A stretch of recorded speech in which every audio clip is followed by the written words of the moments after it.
According to Charlie Munger, if a thing can't go on forever, it will eventually stop. Hi, Warren Greg. My name is Ping Huang Chen. I'm from Taiwan. This is my 7th time here. First of all, I want to thank you, Warren, for your generosity of sharing your wisdom and lesson.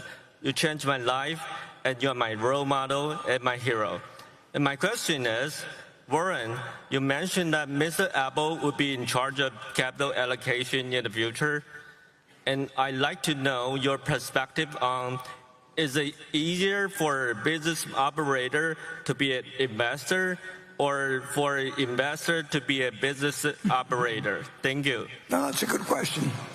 I see we call him Mr. Apple even. Yeah. Thank you. Yeah, you'll take it.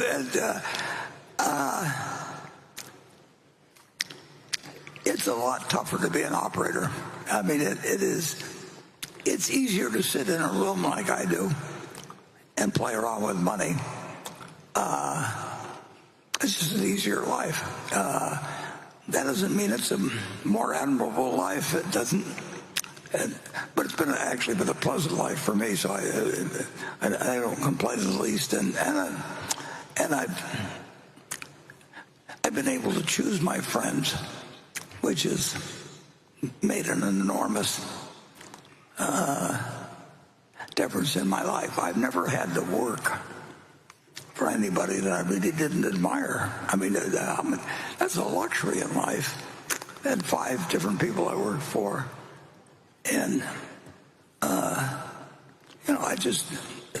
they were fantastic, whether it was with the manager of the local Pennies, which is located, it used to be located a couple miles from here, and newspaper managers, everything. I've never been really disappointed by any teacher I've had.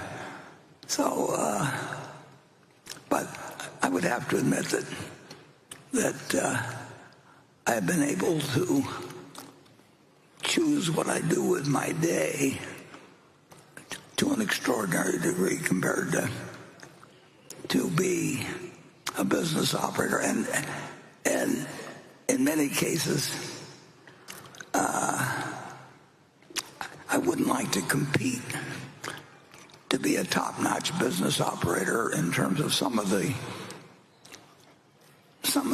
behavior that might be forced upon me. I am the master. I mean, I've found myself in this position where I can run the kind of company I want to run, and that's an extraordinary luxury. And with that, I should say that I'm getting a section that says 5-minute warning, exclamation point, 5-minute warning, exclamation point. So I would now like to turn to a subject that I want to discuss with you a few minutes, and then when I'm through discussing this, I'll let Becky ask me a question or two, which you may want some elaborate. The questions that come to you as I make these comments. Tomorrow we're having a board meeting of Berkshire, and we have 11 directors. 2 of the directors, who are my children, Howie and Susie, know of what I'm going to talk about there. The rest of them, this will come as news to. But I think it's the time has arrived where Greg should become the chief executive officer of the company at year end, and I want to spring that on the directors effectively and give that as my recommendation.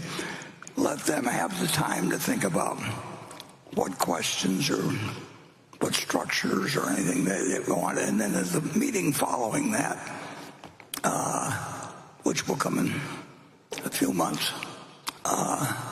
we'll take action on whatever the view is of the 11 directors. I think they'll be unanimously in favor of it. And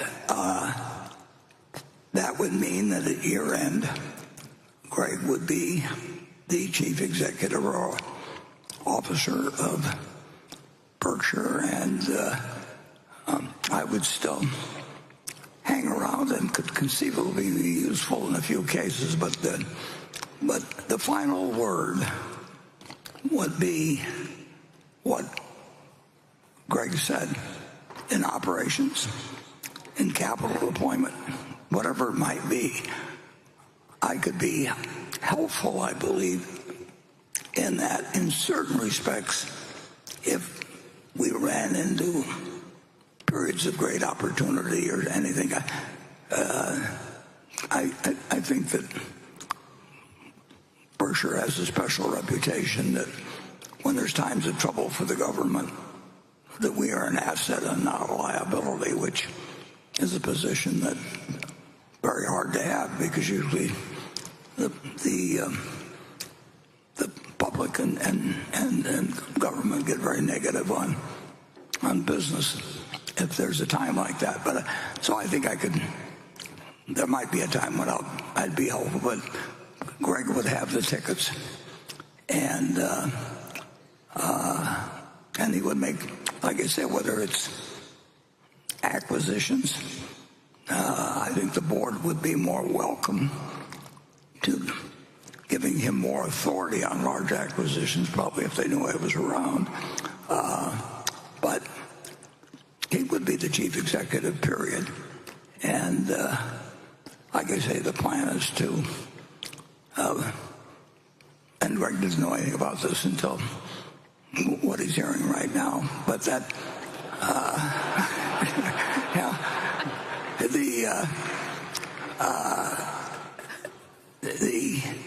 the board will be able to ask me questions tomorrow as to a little more of the specifics of what they should be thinking and all of that. But they'll digest it, and then at the next board meeting after that, if we, as I would guess we would, if they act, then obviously we have something to announce to the world. It's a material change in Berkshire, and we'll go forward with that operation, and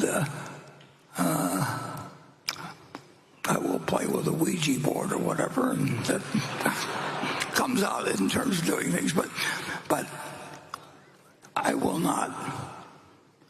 I have no intention, zero, of selling one share of Berkshire Hathaway. It'll get given away gradually.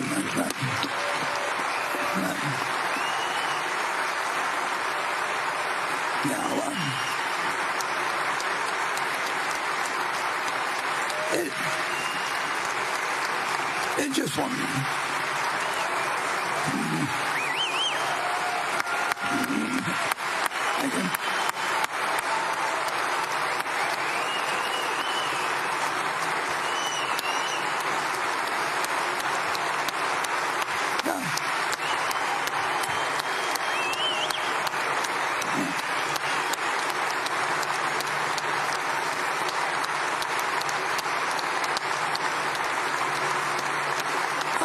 Thank you.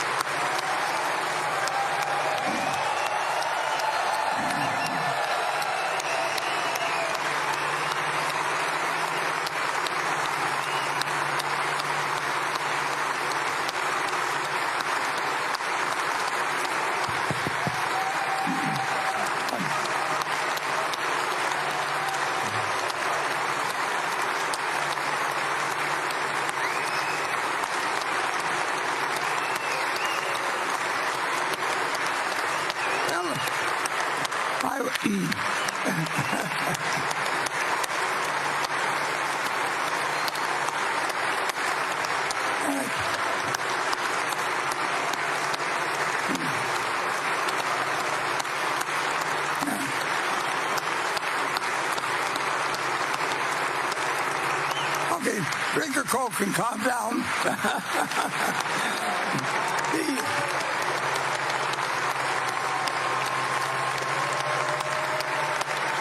I would say that I would add this. the decision to keep every share is an economic decision because I think the prospects of Berkshire will be better under Greg's management than mine. But I will come in and there may come a time when we get a chance to invest a lot of money, and if that time comes, I think it may be helpful with the board, the fact that they know I've got all my money in the company, and that I think it's smart, and I've seen what Greg has done. So that's the news hook for the day, fellow. And thanks for coming.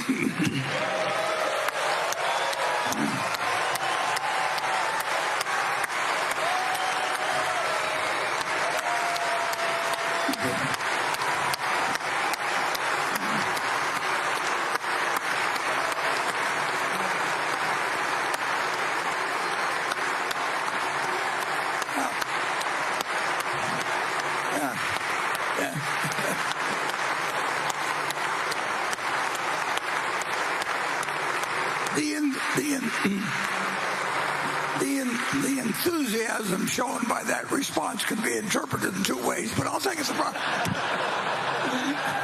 Thank you. Yep.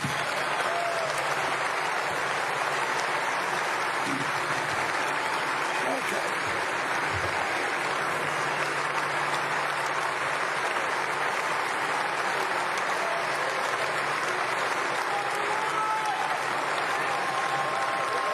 Meanwhile, in the 2024 Berkshire annual meeting, Warren and Greg say, Knowing Greg, I would just leave. I would leave the capital allocation to Greg, and he understands businesses extremely well. And if you understand businesses, you understand common stocks. I mean, if you really know how business works, you are an investment manager.